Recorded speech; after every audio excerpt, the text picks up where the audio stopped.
the secret that you have in utilizing power poles and attracting bass and catching over 20-pound limit. Because you did it to the show goers, and I felt a little bad. Okay, I need to, it just happened to come about on that question. A guy was asking a question about the St. Lawrence River, and we fished a tournament there, and he was asking about, he goes up there for his tournament, how deep to fish, and everybody had their own opinion about the depths there because there's so many fish on the St. Lawrence River. It's the best smallmouth place I've been to, I think, yet. Last year is the most bites. You catch them every depth zone. It's drop shot, shad-shaped worm, Yamamoto. You catch them every time you drop it. But that day at the tournament, I had like a 15-pound limit, and I wasn't doing that great. I was catching fish everywhere, and they weren't big, and I went to this one shallow place. I had seen a couple good fish chasing my jerk bait out of around some rocks, and went to there with my jerk bait, just ripping the Stickmaster, Pro Stickmaster jerk bait. Caught a decent one, and when I reeled him to the boat, out of nowhere. Okay, let me tell it. I'm gonna tell it. All right, I'm fishing. I'm reeling him in like that. And you know, always smallmouth fishing, especially shallow. You always look in the water because they'll follow each other a lot. And I'm like, it's 3.5 feet deep, and here comes a whole bunch of them just easing, and it's like they just appeared out of nowhere because it's shallow. You could see everywhere, and you didn't see one anywhere. And all of a sudden, they're just like here, and they were all of them were blending in with the rock in the bottom so good that I didn't even see them, and they just kind of all appeared. I got down and got the fish in. I culled. Okay, I'm back. I got down. I got the fish in, and I ain't got to the good part yet. Okay. And I stand up, and I'm all expecting to hurry up and stand up and throw back out to catch another one. And I stand up and I look, and here they are. They're over here, and they're just swimming back, and it's current flowing. And I got my power poles down, holding me still. And they swim right to the back like this, like trout, and they get right behind my power poles, just like this. And they sit here, and one's here, and one's here, and one here, and here, and then right behind my engine. And they're all 4-pounders, 4.5-pound big smallmouth.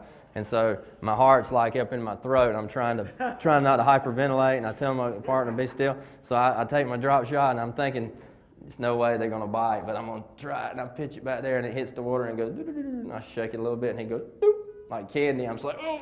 Got him, and I fight him. I get down there, I get him in. He's just battling me, and I'm watching them. They're all just zigging all around, follow him, and I get it in. I put him in a live well, and I stand up real slow, and there they are. They're like watching me. They go right back down there again. I said, oh my God! I stand up, went right back over there, and I caught 21 pounds right behind my power pole. It was unbelievable. That's the honest to God truth. It really is. So it was the most fun. I mean, I had a marshal. The only girl in the tournament was her. You had Jana. You know her? Oh, absolutely. Okay, very sweet girl. Her and her husband both were marshals, and they loved fishing up there. And she was fired up, and she was so excited. I thought she would call them herself. She was high-fiving, she was squealing, and I'm like, and she'd stand there. She'd say, "I don't want to say anything, but I think they're still back there." Because they can't give us any information. I said, all right, it's all right. I know you can get excited. I see them back there. You know, I'd look back down there. It was fun. I get sweating thinking about it again. I really can. Around and you do your own. Yeah, it's like they were so active. They followed the boat. They followed in, but I think that was one proof there that they were so under pressure. They hadn't had any pressure, you could tell. And they swam out, and I was the only thing to get behind out of the current. And they just got right behind it, and they were so not, used to seeing baits like a lot of places, I think. As soon as that little shad-shaped worm would go down there and it would do like this, they were just like, and it was gone every time. What was the blue? The blue boat, my blue wrap, they liked the blue. They thought I was a flowing flame of waves of, and they thought I was just the ending of a big rock mass on the bottom right there, I think is what they thought. But then the bad part of the story was the next day, I went back there thinking I would do it again because I caught them, and then I'd move around, and they were everywhere around. There was lots of them there. The next day, that day was bright, sunny, perfect bright sunshine, and smallmouth loves sun better than clouds anywhere you go. And I go there the next morning, jerk baiting, and I catch a limit pretty quick, and they're all small, 13 or 14 pounds.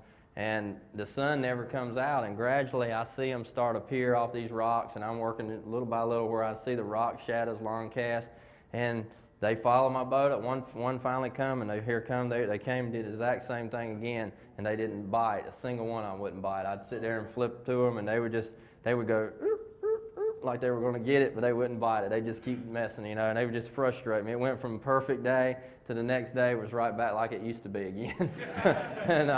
But I got the old Cinco out, and a wacky style of Cinco, and that's the only thing I could catch them on that day, but I'd have to let the Cinco float down toward them, and I'd have to be way away from them, and I'd see them get crazy and come up and get the Cinco and go down, and they'd let it go, though they wouldn't swallow it or eat it, and I'd miss several of them. I still caught like 17 or 18 pounds, but I didn't catch the big stringers that I needed to catch, but it was a lot of fun. So if you ever go up there, man, that's a great place.